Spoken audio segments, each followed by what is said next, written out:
welcome back to our channel. This is Emily, And Tommy. and today we're going to talk about all the centerpieces you could ever imagine. So first, Exciting stuff too, because yes, centerpieces are one of the most fun things we get to help clients with. so we're going to start off with talking about one of my favorites, and I am obsessed with florals, like giant ones, Very, little ones, just very. you name it. I love them all. Whenever clients like have their arrangements set up, I go crazy because they're always so beautiful. And you can do so many different arrangements, like it's endless.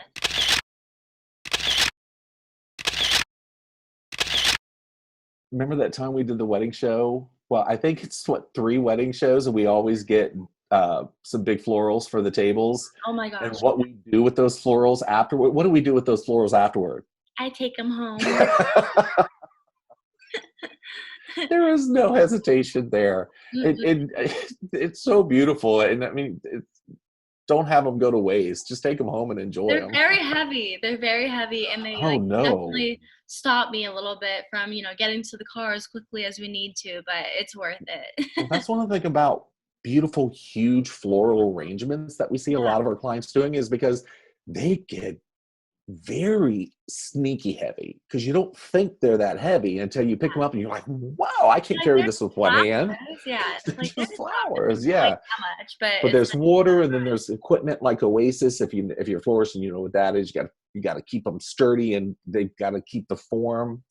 So anyway, yeah, Emily, by far one of her favorite things is just full floral everywhere. hmm Well, I tend to gravitate more toward loving. Now, I love florals. Don't get me wrong. Anybody listen to this, they know me. They know florals dripping from the walls would be great. But I have a definite love of when I see our clients mixing. So, like, let's say they had 20 tables. They would have 10 tables with florals and then 10 tables with something else like a beautiful candlescape. And those could be differing heights of candles, maybe 5, where they're all 5 different heights, adding a little bit of depth and interest to that table, perfectly offsetting the tables that would have these beautiful tall florals. And I do try to talk our clients into, if you're going to do half and half or high and low is what we call it, then you may want to do a taller floral to offset the height of whatever candles, or smaller floral you're going to do, because you can do a high-low effect with the tall floral and a small floral. So that's absolutely one of my favorite ways to do it, half and half. we love a good variety. That always makes the ballroom look so pretty. And pictures end up beautiful that way. Lots of details. For sure, yeah. Speaking of candles, that's another one of my favorite things. There's so many different ways As you can tell from Emily's office. Oh yeah, there's so many candles. If you ever come in, like you will Feminist. probably smell cinnamon or pumpkin or vanilla. Those are my There go-to. was no doubt around Christmas time. Oh yeah, it It was smelling smelled like like pine Christmas. in there, huh? And cinnamon, and yeah, Yeah, all that all those. cookies. It was wonderful. I loved it. I'm not putting it down. I thought it was Thank great. God. It'll happen again this year. But yeah, candles. And like you wouldn't believe it, but there's so many different ways you can approach like doing your centerpiece with candles. You can do floating candles, you can do traditional like just, tiered candles, like whatever you want. But it is a very classic and simple way to kind of make your reception look beautiful.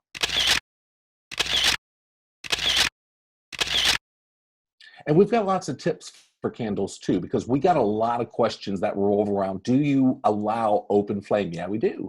Do you allow multiple candles on each table? Of course we do. That it's beautiful that way, and it creates this really unique glow.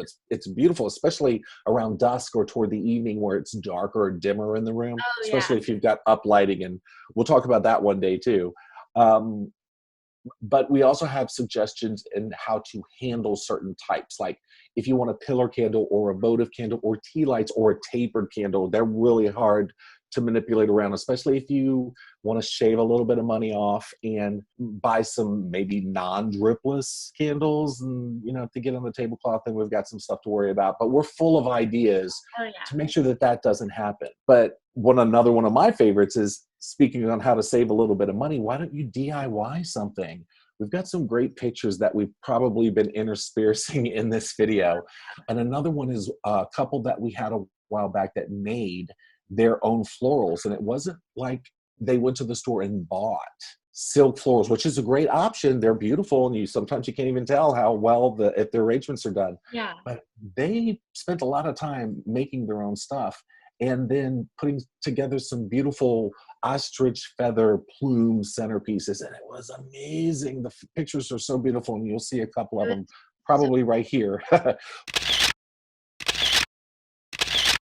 Speaking about DIY, it can be anything. It doesn't need to be candles. It doesn't need to be feathers. It doesn't need to be florals. It could be a stack of your favorite books from growing up, or you can build a collage of different size frames of places that maybe you and your fiance or your husband or wife at this point have visited during your engagement or from the time that you guys knew each other. It could be something that you're passionate about, or it could be a favor for a holiday. We did a New Year's Eve wedding, and their centerpieces were only trees. We put these little trees together of noisemakers and hats, special hats and tiaras for New Year's. And it was a lot of fun. We had a lot of fun doing stuff like that. So there's 4 really great options for you right there to think about the centerpieces for your table. And if you haven't already, make sure to check out our blog that also talks about the different kinds of centerpieces you can do. And there's also some beautiful pictures from things you've had at the Renaissance. So make sure to check that out at renaissanceva.com and just click on the blog tab, and it should be right there for you. Yeah, with that being said, thanks so much for watching. This is Emily. And Tommy. And remember, if you like us, make sure you like and subscribe. There you go. You got it this time. I did it. I did it. All right, guys, everybody. Thanks again. Till next time. Till next time. See ya.